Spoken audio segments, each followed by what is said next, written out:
Hey everybody, welcome back to the channel. It seems like we finally got an answer, like we finally got an update, even though it's not official. It seems all but official for Palantir getting the 5-year, $600 million NHS deal. This news broke last night, and it was pretty crazy when it broke. All of us in the community were pretty excited when this came out. Around 5 p.m., this article broke.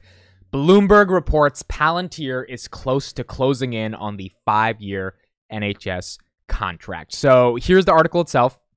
We're going to go through the article, talk about what they have to say. Yahoo Finance also did a piece on this today.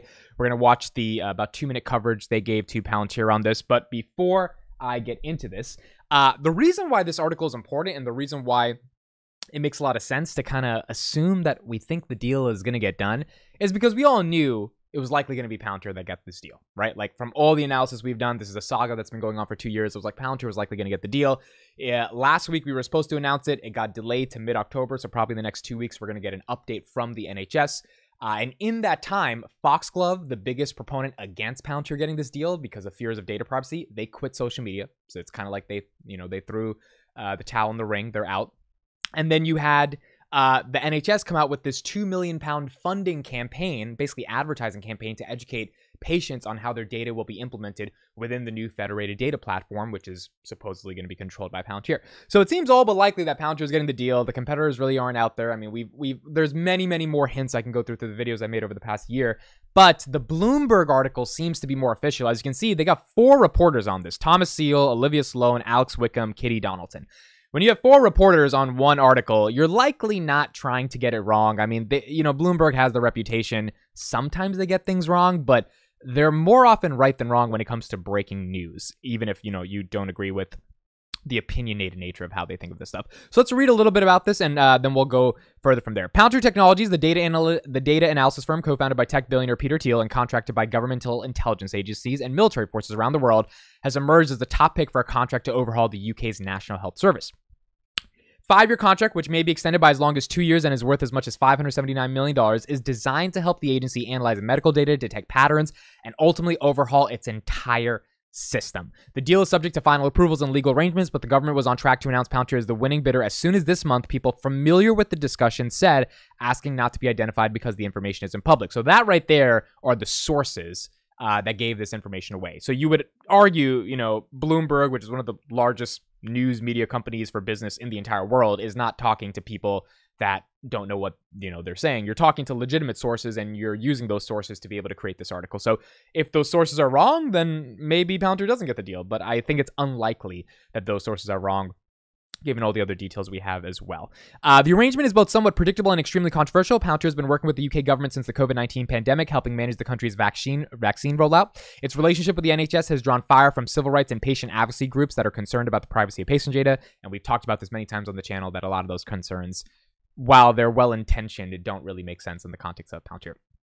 In an August 25th blog post, the NHS's chief data officer said any software vendor would never hold or have access to NHS data for any purpose other than as directed by the agency, and indicated that patients would have a say in how their information is used. And that is correct. That is the whole nature of the federated data platform. Palantir doesn't want your data to use that data to sell advertising, right? They get nothing from owning your data. They don't own your data. They get everything from helping create software that helps an organization manage the data, in this case, 67 million people's, healthcare data.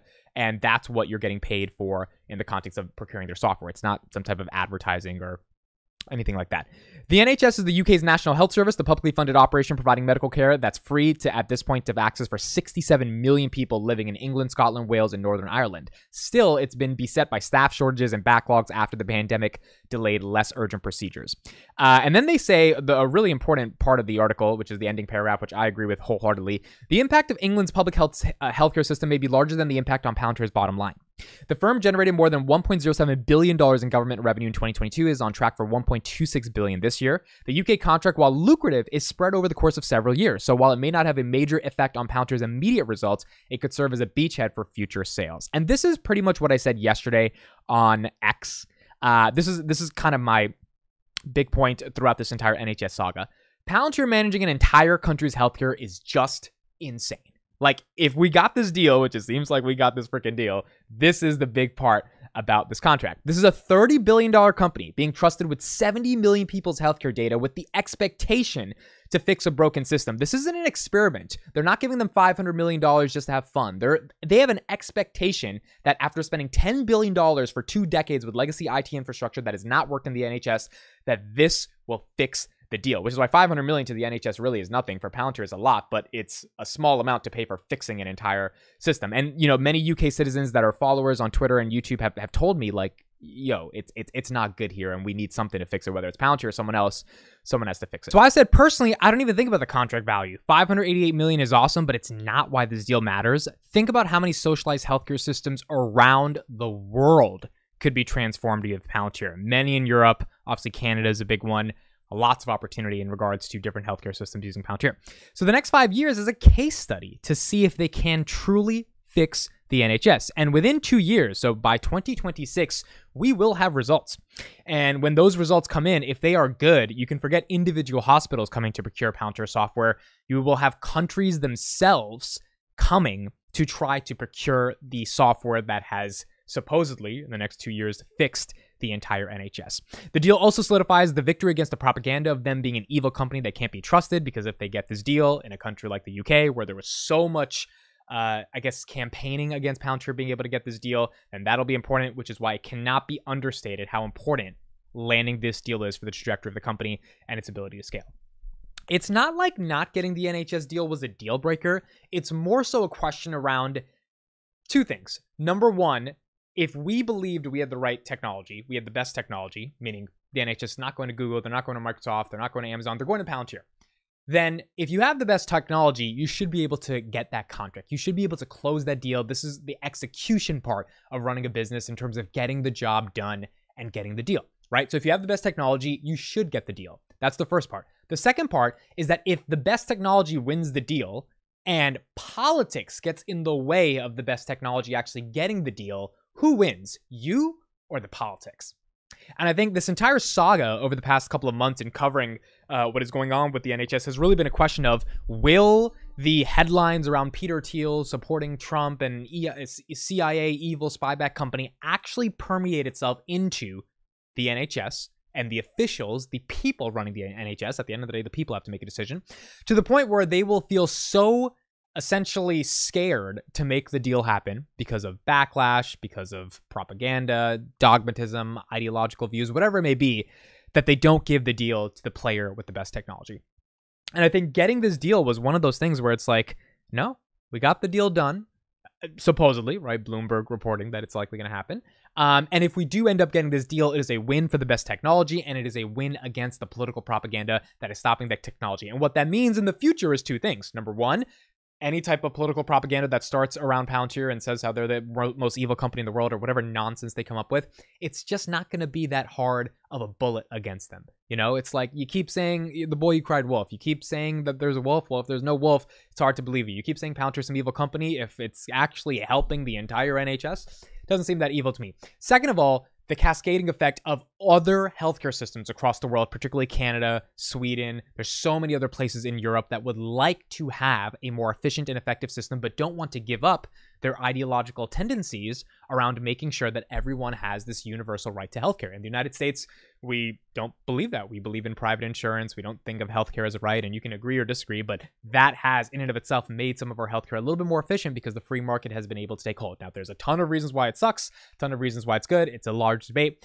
but that's where the United States comes down on this question. A lot of European countries and countries across the world do not feel the same way. They guarantee healthcare as a universal right because that is what they believe in. Well, if that's the case, you're naturally going to get inefficiencies because you don't have the free market competing against each other to get the best healthcare service. If that's the case, technology has to be the middleman that ends up solving some of those inefficiencies. And I believe Palantir is that technology. And in the next 2 years, if Palantir ends up showing results and fixes the decade-long broken NHS, I think it's very likely that the trajectory of the company in the healthcare vertical is going to be many other countries come to Palantir and say, hey, can you do what you did for the NHS for us, just like they've been able to do with some of their commercial clients. So the $588 million to me is really, it's nothing to laugh at, but it's nothing important.